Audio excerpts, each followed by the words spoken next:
Eu sou de Minas Gerais e hoje eu vim contar um pouco da minha história para vocês. Na verdade, eu vim dividir um pouco da minha dor com vocês.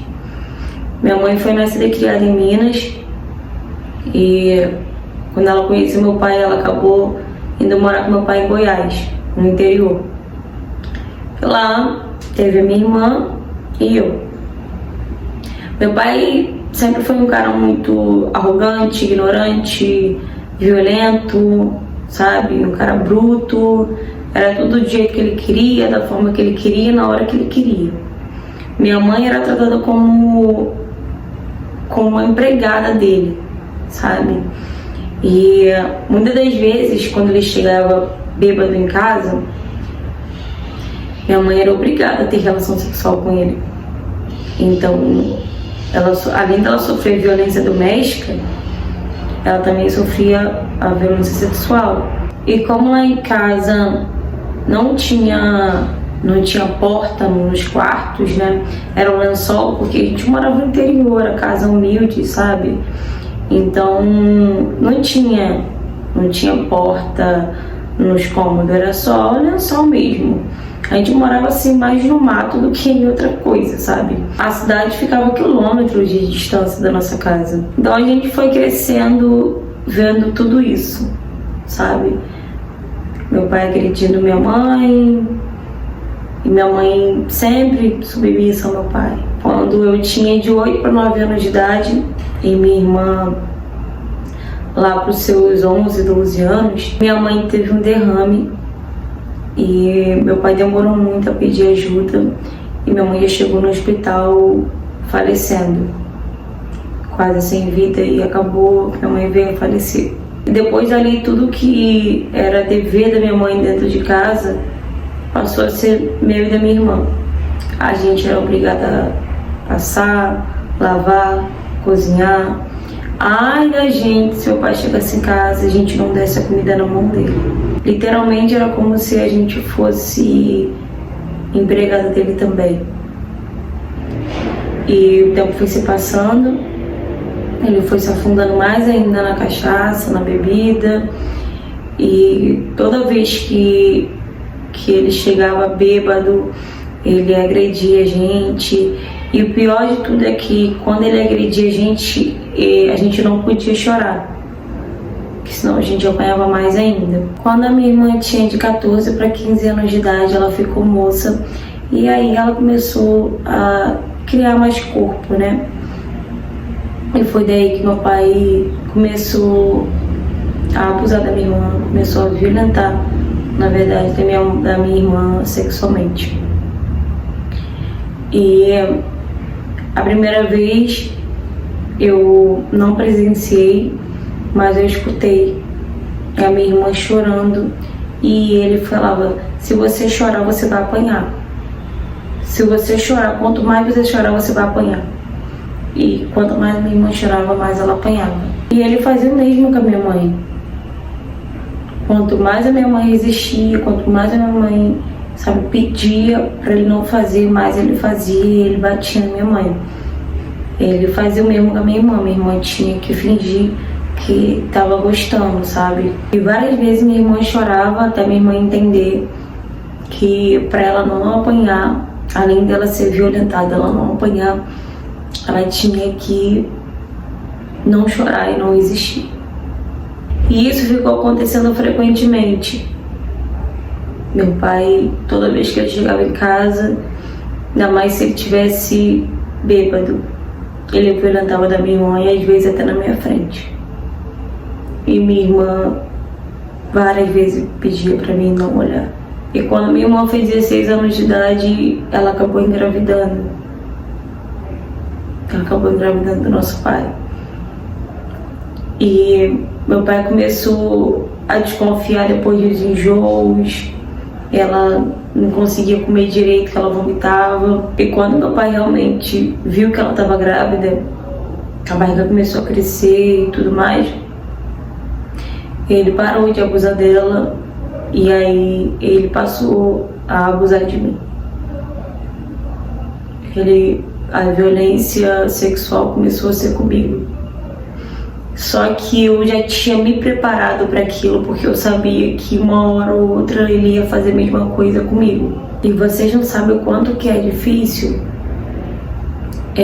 você ter que se preparar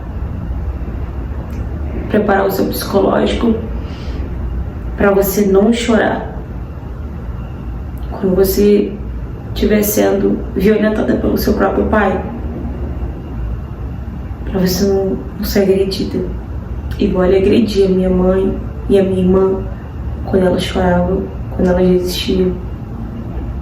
Ele batia na cara da minha irmã, eu lembro perfeitamente os tapas que ele dava na cara da minha irmã, às vezes até murro quando a minha irmã chorava, porque ela não queria, sabe, ter relação com ele.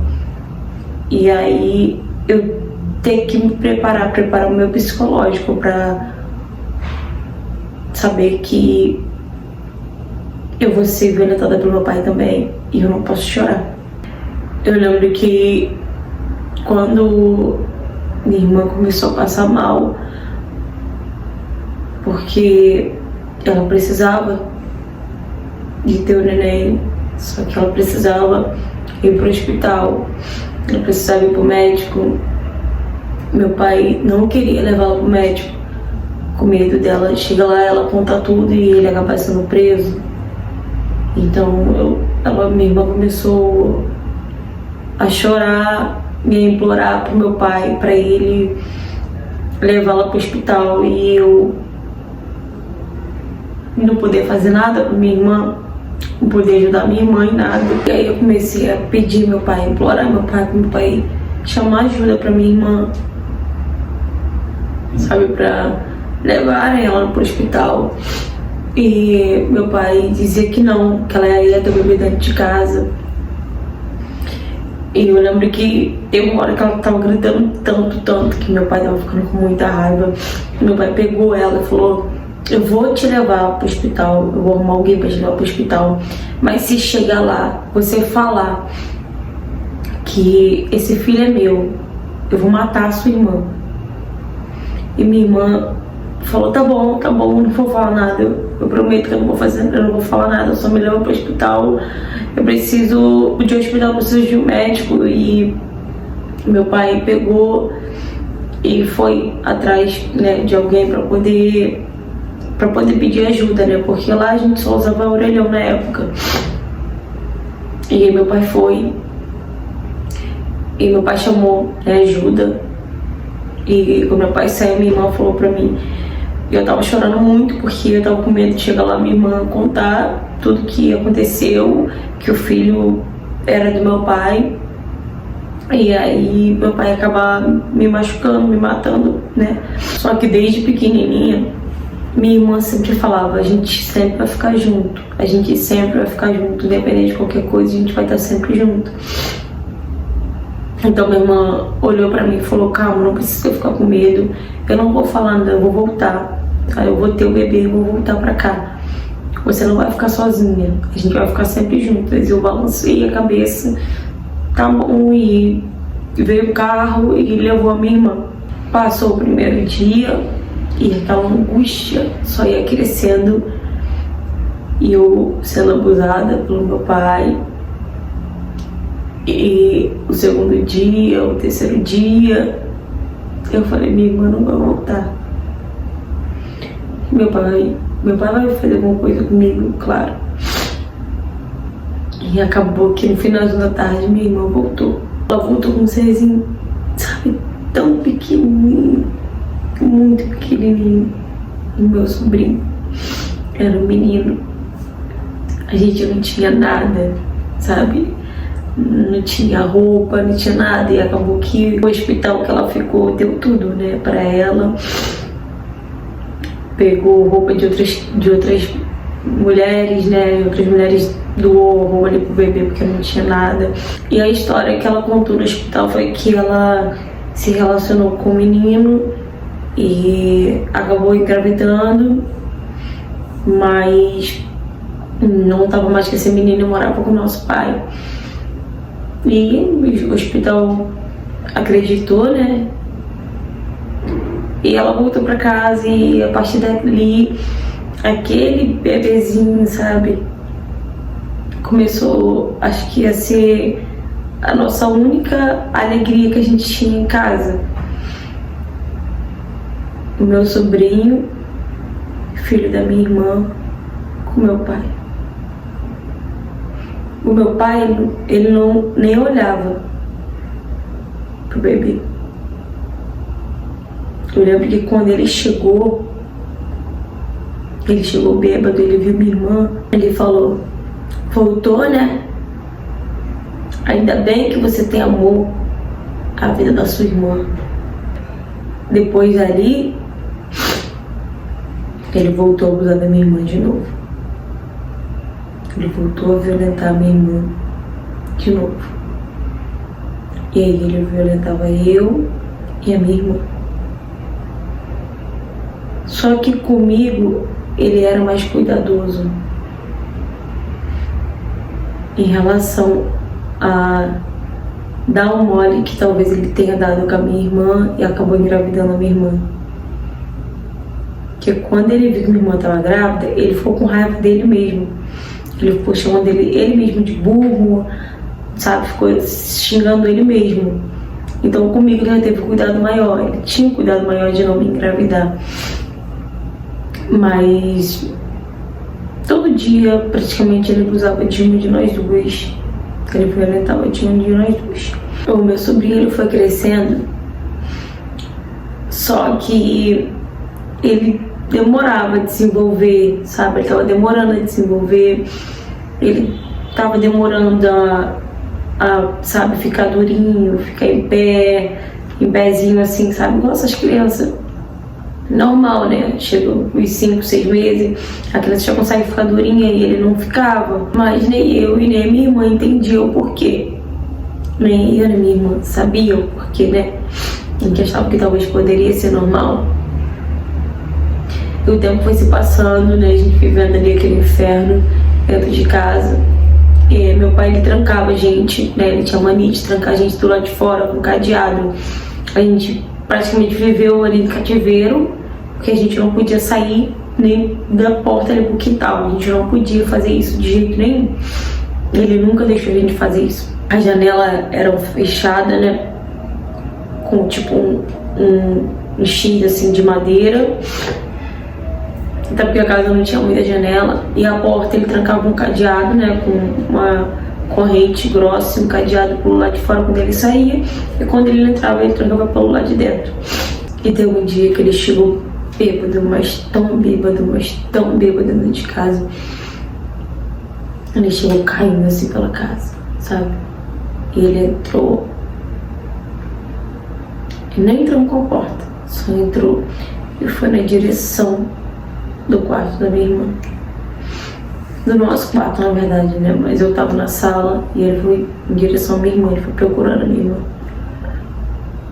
E minha irmã tava no quarto do meu sobrinho. E eu lembro que eu fui atrás dele, minha irmã tava com meu sobrinho assim, né, no colo. Ele chegou e empurrou assim meu sobrinho. E minha irmã começou a gritar: não faz isso com ele. E ele pegou minha irmã pelo cabelo, sabe? Só que minha irmã já era alta, né? Minha irmã já não era mais uma criança, né? Uma adolescentezinha. E minha irmã pegou e deu um empurrão nele, né? Quando ela empurrou ele assim com o pé, que ela tava meio que deitada na cama. Ele caiu, ele mesmo ele ficou. Mas ele caiu de tão bêbado que ele tava. Ele não caiu porque minha irmã chegou a machucar ele.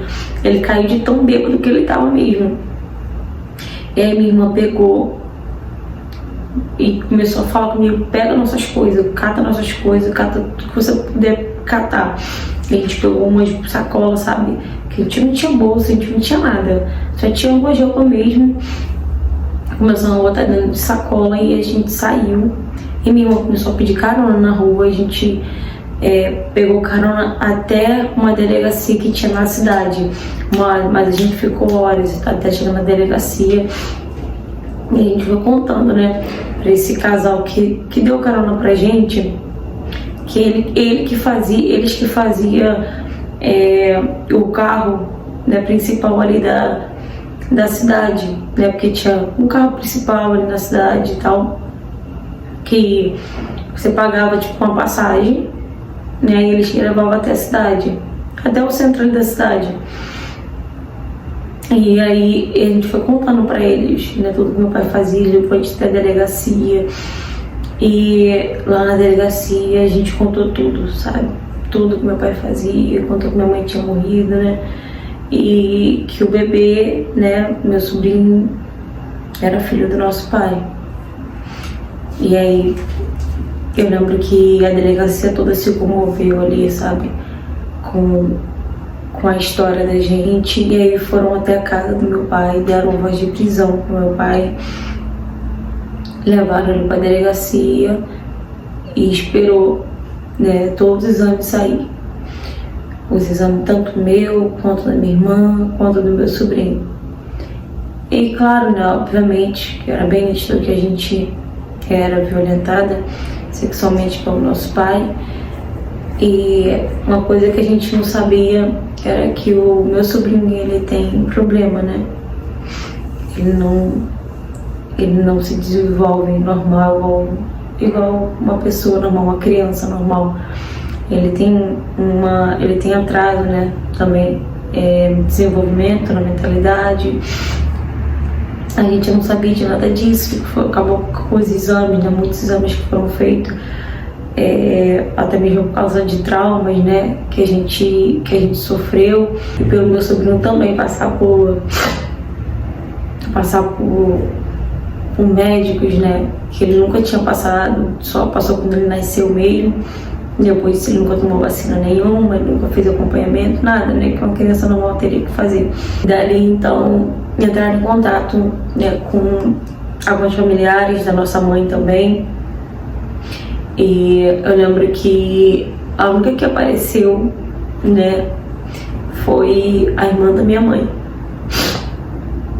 A irmã da minha mãe foi e pegou a gente. Minha irmã já era de maior praticamente, né? E pegou a gente e levou a gente, né, tanto eu, minha irmã, quanto meu sobrinho, para casa dela.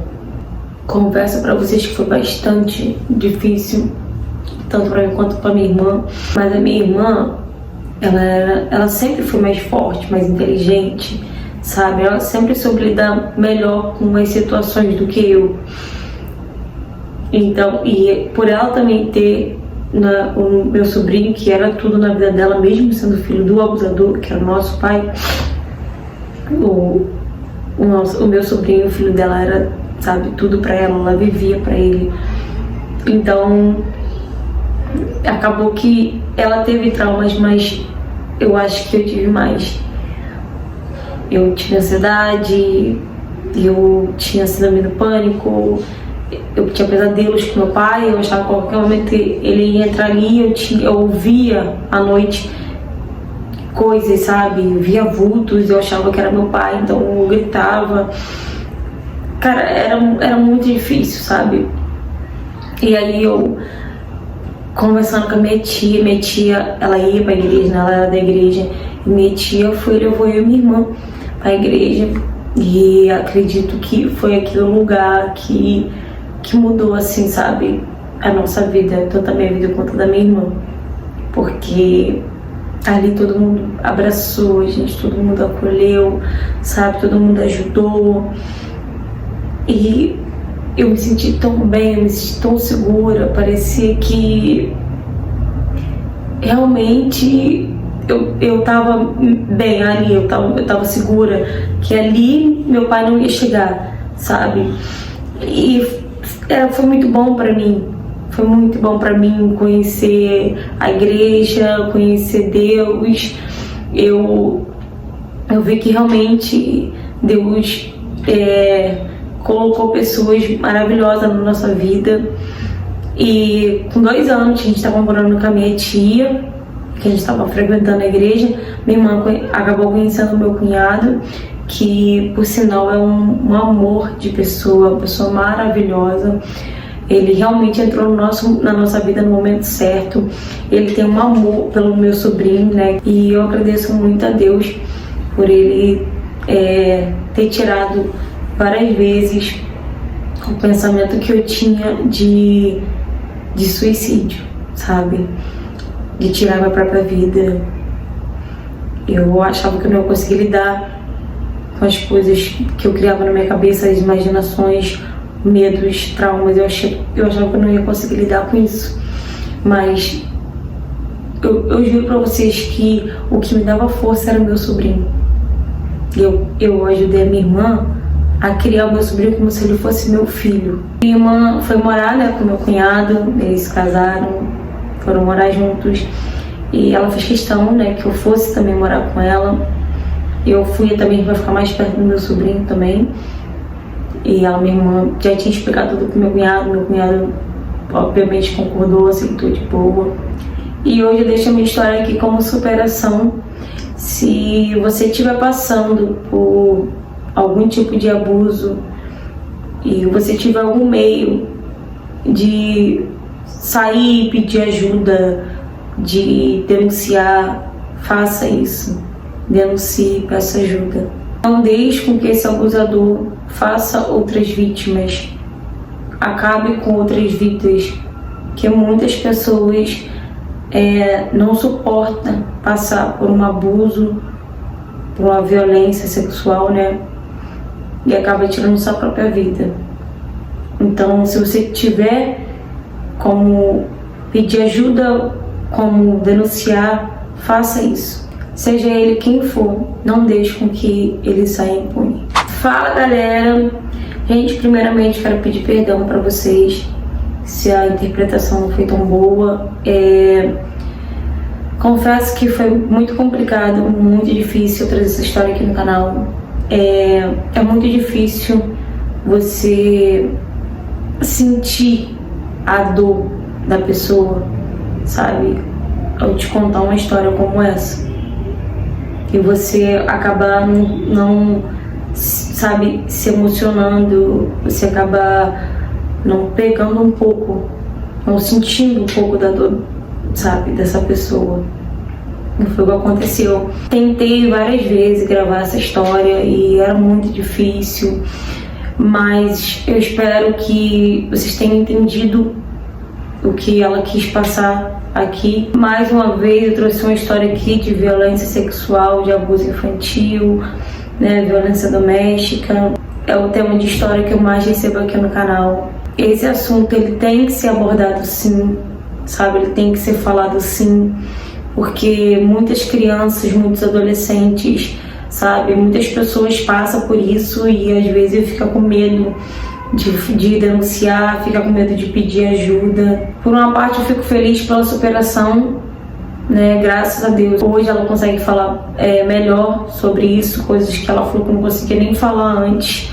Antigamente ela falou que não conseguia nem lembrar disso, que ela entrava em pânico.